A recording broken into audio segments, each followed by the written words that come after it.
Суретке қарап, есептің шартын құрайық. Бақшада 7 қызыл қызанақ пісті. Ал қызылға қарағанда 3 сары қызанақ артық пісті. Барлығы неше сары қызанақ пісті? Есептің шартын құрайық. Сұраққа жауап берейік.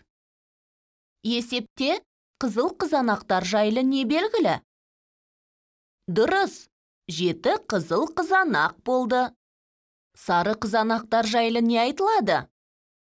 Дұрыс, сары қызанақтардың саны белгісіз.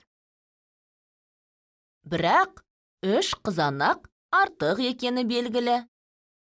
Есептің шартын сызба түрінде құрайық. Есепте айтылған қызыл қызанақ туралы белгілі мәліметті көрсетеміз. Ал енді сары қызанақ туралы есеп шартында белгілейміз.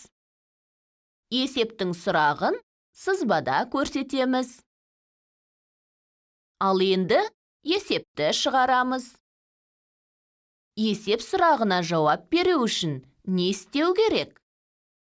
Дұрыс, 7-ге 3-ті қосу керек.